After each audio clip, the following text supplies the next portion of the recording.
All right. Here we are again with an amazing guest at Dream Big, creating a better world for yourself and the planet. And we have truly a person who walks his talk, who lives a peace in generating vibration through music. Shervin Boloorian, born in Iran, raised after the third year in United Kingdom, then come to America. And he was one of those people that was in a black suit or whatever, a real suit with tie and a Humvee, driving to work, 9 to 5 job, short haircut, crew, like the corporate world. And I want to say, you will see him in a minute. He will be talking to us about the power of sound healing and the message of peace that he's bringing, because he's now touring, as I speak with him, in Europe with his new album, One With My Beloved, Rumi poems, Arabic and Persian, sacred sounds, sacred songs. And I will play some of his music because it is so touching. I feel so grateful to you, Shervin, for taking time in the middle of your touring. You're in Switzerland right now. Thank you and welcome for being here, talking to us about bringing peace, especially in these times, bridging the worlds and understanding between what might otherwise look like worlds we don't understand yet. So share with us your knowledge and wisdom about sound healing, healing through music, healing through the words and the sacredness, as well as the intercultural representation, and then also how you got there. But first of all, welcome, Shervin. It's a total pleasure to be here. I'm so happy. Thank you very much for the invitation, and I'm really excited about sharing with you today. And now I want everybody to imagine him in a suit with tie on and crew cut. Please don't. Nope. All right. Now, flash to the future. And here is the future emanation of living your dream, really going with what is meaningful to you.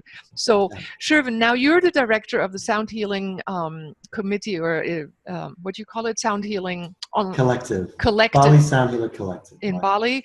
And you are the director thereof. And your shift in life, where did you come from? How did you come here? Wow, that's a big one.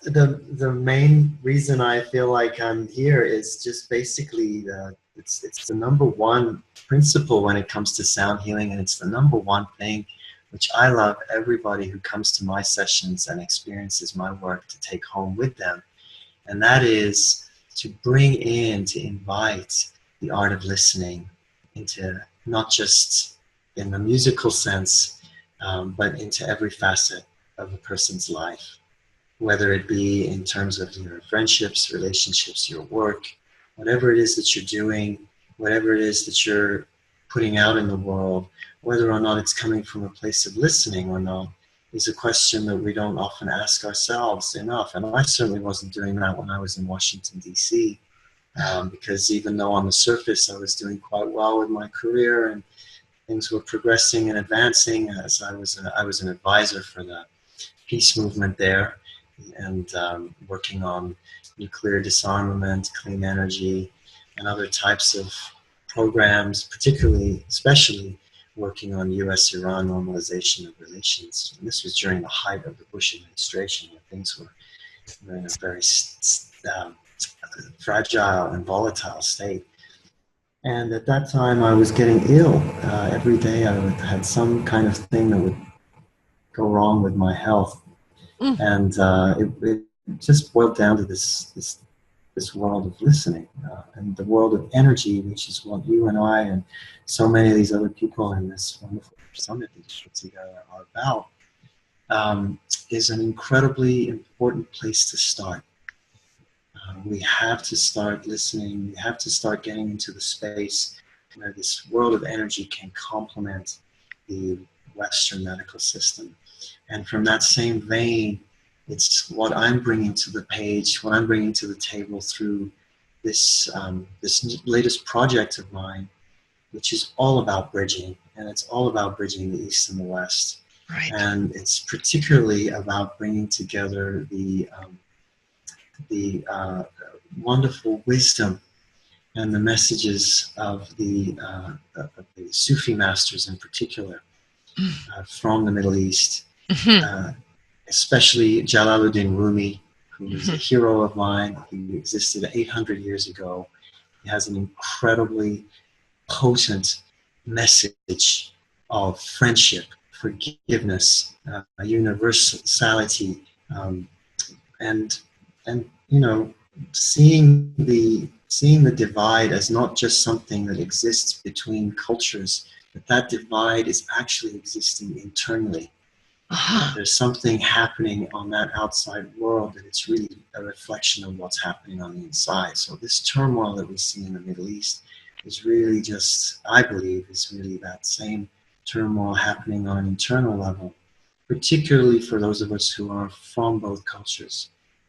As you mentioned, I was born in Iran, I was raised in the West, and I have been pushed to the point of near heartbreak at the fact that in all my life I haven't seen, regardless of who is in the White House or who is in charge at number 10 Downing Street, any kind of substantive progress when it comes to our understanding and our sense of commonality with the people and the cultures of the Middle East. And so rather than sitting in my despair and letting all of the recent events and all the, you know, social explosions happening left, right, and center take hold of my hope, I thought, I'm going to do something about this, and I'm going to put together an album of songs and try to use it as a platform. The songs are all inspired by Rumi's work. They're directly texts from his work, and all in the original Persian.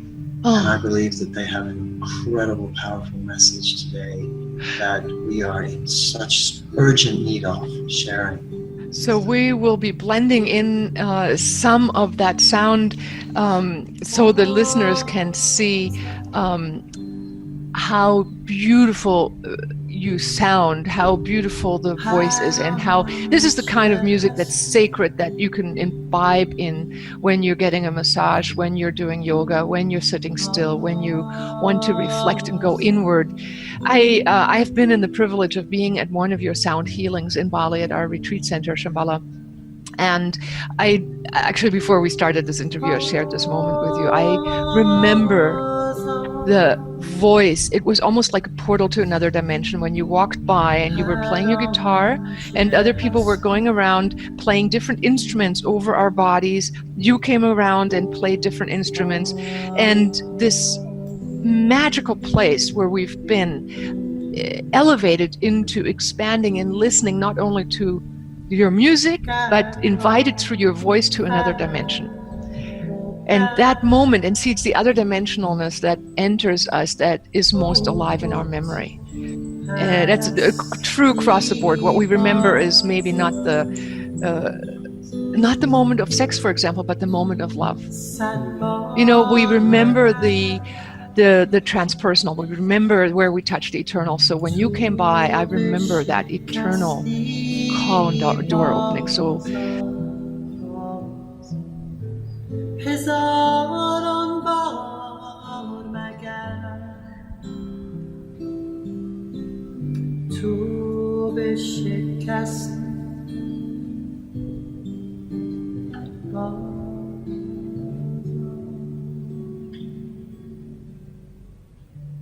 And you are offering this particular song as a free gift to all of us. When you click up here, download that and get in touch with Shervin that way. Be also getting onto his mailing list to find out about any of his other tours when he comes through Europe, America, and Southeast Asia to do these sound healings live in person and or get in touch with him that way. Thank you, Shervin. Can you tell us a little bit about how you actually moved into sound healing and how you, although you were doing something that was a calling, right? Working for peace movements in DC and promoting that, you didn't want to be in the corporate 9-to-5 setting. You moved into sound. What brought that about, and how did you dare take that step? How did you do it? Well, I just decided, I took a bold leap of faith, and I decided after I had done an apprenticeship with a shaman for a year in Edgewater. Her name is Robin Rice, and she basically plucked me from the wilderness and started to remind me of my gifts and give me some incredible insights through her practices. And I was with maybe 11 other apprentices that year when we were training with her. And at the conclusion of that, I became a father, and I also got laid off from my job on my birthday. You did it all in one day. Well, I mean, it was a short period of time where all of these things just kind of happened. And of course, it's no accident. right. When you start to feel a sense of activation, and things start to fall into alignment, and you start to you take responsibility for what's really put out in the world. So what preceded, so this activation, how did that get activated within you? Is that through the mentoring of that music teaching woman, or right? Yeah, she was a shamanic teacher.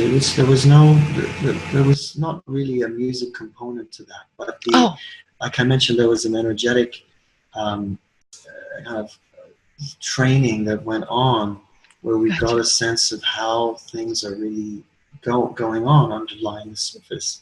And this was enough for me to start to realize that the work that I was doing, as wonderful as it was, and as much as I believe in what my old former colleagues are doing, it wasn't really for me. It's kind of like when you're in an orchestra and you're playing an instrument that really doesn't resonate with you. And in fact, if you're a piccolo and you're trying to play the part for a trombone, you're going to get sick. Right. So the body can't keep up with that kind of So that's what happened to you. You said you were getting sick. So was that the turning point? Was the sickness the turning point, or was it just the woman who accidentally said, "Hey, you've got something I would like to help you grow with"? I think it was a coalescing of all of these different things. The main thing was that I was ready to realize that there was much more beyond the 9-to-5 job that I had embraced as my primary identity. Mm-hmm. Mm-hmm. And this to me was the biggest indicator. What are my gifts? What is my mission? What am I meant to be doing here? Mm-hmm. Rather than just going through the motions that everybody else does. And maybe it is the mission of many of these people to do that because it's an important service. But my personal way of being in service was being kind of torn to shreds in that environment. Right. Because I was totally not in my element. If you're a sensitive soul surrounded by that kind of toxicity, I can even put it that way. Right. It's very hard to sustain your health. Right. So I realized, just out of the sake of personal survival, I had done all of this exploration of the holistic world, and I discovered that energy, and particularly sound energy, were those two realms that worked for me, because my passion has always been music. My passion has always been poetry. And when I discovered sound healing, it was a beautiful combination of both of them. It was like a storytelling version of music and poetry blended together. So part of your story is that also is inspiring, is how you took yourself, with all due respect to having done something purposeful for the planet, but not like, okay, this is good for the planet, therefore I'm going to give up all my own personal needs. No, you followed your nose in that way about what was good for you, plus included your passions, plus what was good for the world. So now you're living a mission of uniting and bringing peace from another angle, but more in alignment with your nature. Yeah, I really feel like it's the first time I've been able to put on all of these different hats: the sound therapist hat, the energy worker hat, and also the kind of the peace activist hat, and the bridge builder hat, and the Iranian, the Iranian, American Iranian Brit that I am. Yeah. Can't really even, it's so hybridized, it's very hard to put it into one particular container here, but that's really where the world is going today. Right. Unfortunately, our institutions and our sense of how to resolve the world's problems are still stuck in these old paradigms. And I saw, for example, before I started this music album, I saw that there had been instances in the past when there has been gridlock, when our institutions are not able to become active to try to resolve global problems, that the artists, that the musicians, that music programs that can be used for education and awareness can come forward and start to be that cultural bridge. Yeah. And that's where this whole project comes from, is trying to build that bridge through the understanding that, you know, our institutions have, for whatever reason, a block in terms of how they deal with the Middle East. There's a lot of things that don't make sense about that whole relationship. And so it's really up to the artists and the musicians, and particularly those people who really have lived it and who feel it to their core, to be able to step in and say, you know, it's time for us to really evaluate here. And here's an example of one particular form of art from this part of the world that is hugely inspiring, that can bring about a great deal of shifts and, you know, shifts in our perception of what the Middle East is like. Yeah. Particularly for me, that has been the Sufi path and the path of and the voice, rather, of someone like Jalaluddin Rumi. So I would love to hear two things. One, maybe a recitation of the English translation of one of the poems, and maybe you in Persian, just for us to get a taste of the sound, of the feeling. And maybe just a short, you know, sound blip, doesn't have to be the entirety of it. And so let's do that first, just to get a feeling, a taste, a first-hand experience of Rumi. Well, I can recite the Persian first, of the song, for example, that I'm offering for download for free. Okay. And then I can give you the English translation, at least one of them. Okay. And this poem called Baza, which means come again. And in Persian, it's Baza, Baza, Haran che hasti, Baza. Gar kafar o gabr o bud parasti, Baza. Sad bar agar tobe shikasti, Baza. In dargah ma, dargah naumidi nist. Sad bar agar tobe shikasti, Baza. Oh my God, I feel like you're an ambassador from another planet. Really, I saw myself in Star Trek and like this other being talking like an emissary. Yes, beautiful. And what's the translation? Translation, this is a very famous one of his. Come again, come if you come again, come if you've broken your vows 1,000 times before. Come again, come if you're a wanderer, worshipper, lover of leaving. This is no caravan of despair. Come again, come, and then again come. This is one translation. And what's the essence, the meaning of it? If Rumi were to have said a message in an English, clear to understand language, what would you say it was? I think so many people have different interpretations of this, but my personal is one of invitation to really embrace all the different permutations that exist of who we are, what we're about. So he's so very much about that universalist message, and particularly I love this line about if you've broken your vows 100 times or 1,000 times. If you've broken your vows, still come. You're still come. Here. You're still. Yeah. So there is no sinner. There is no one outside. Even if you're a worshiper of the evening sun, or it said, I'm not sure if that's what it was, but it was like the evening. Wanderer, worshiper. Yeah. Any particular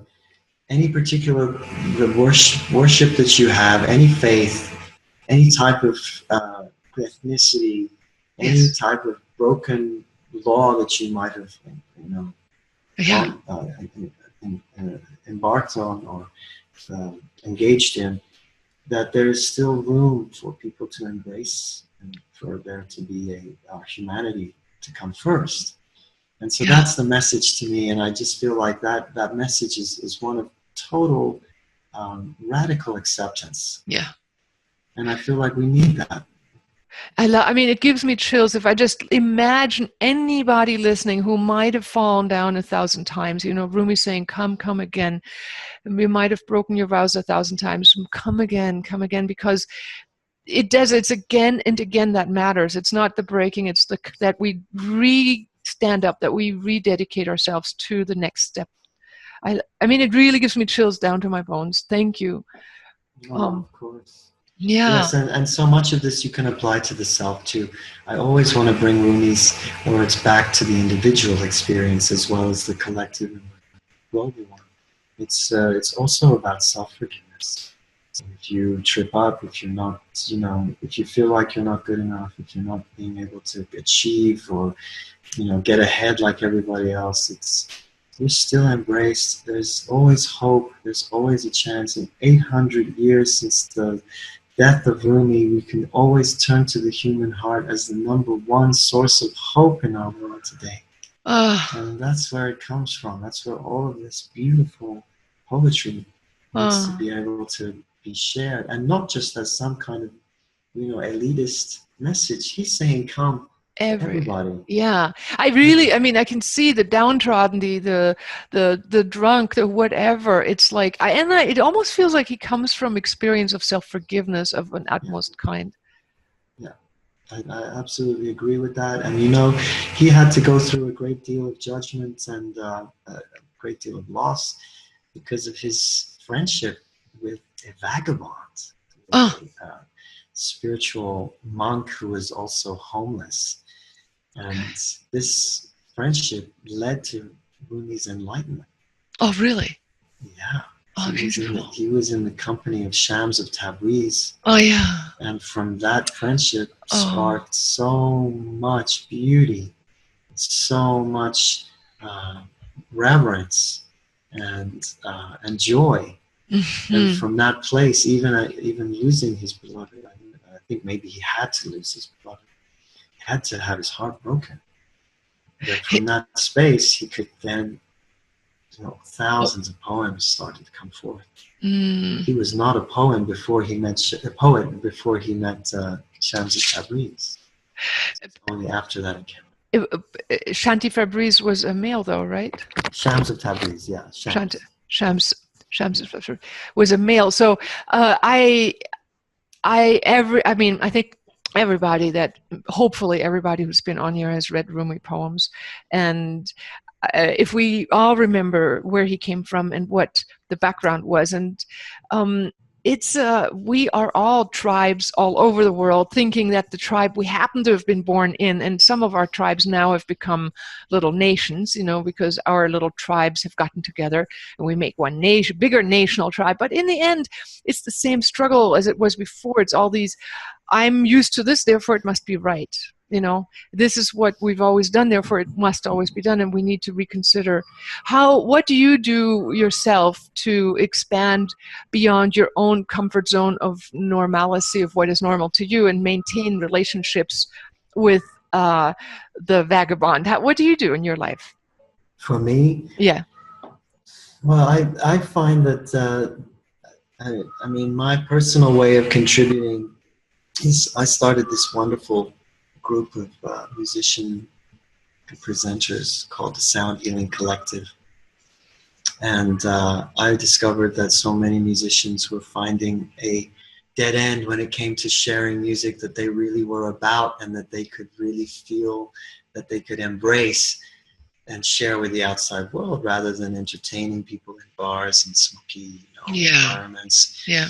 And so we started this forum for different types of presenters from all walks of life, mm-hmm. who wanted to come and share music and sound in a way that was for connection and in a way that it was originally intended for, at the beginning of civilization and beyond, Yeah, it unifies.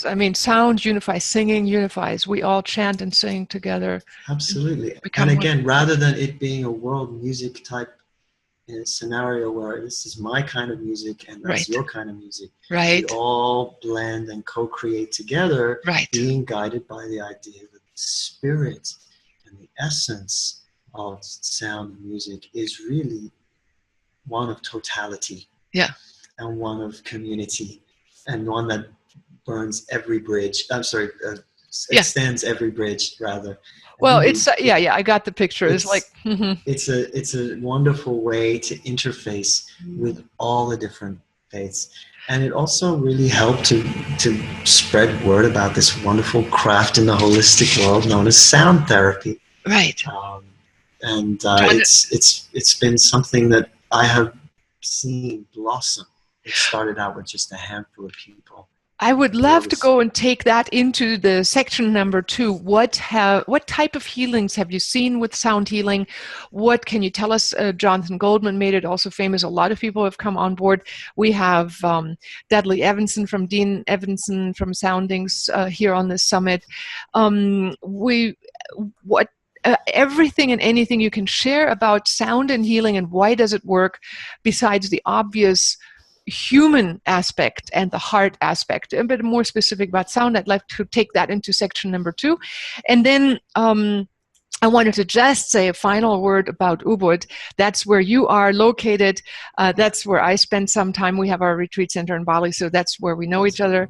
And I would love to invite everybody to the hotbed of all creatives to come to Ubud. There is the Bali Spirit Festival every year in April, balispiritfestival.com. You're there, I'm there. You are at the yoga barn with all your soundings or different taksu. You've worked different places in Ubud offering group sessions. People can come and just walk in if they aren't happening to be in Switzerland right now, for example, where you are.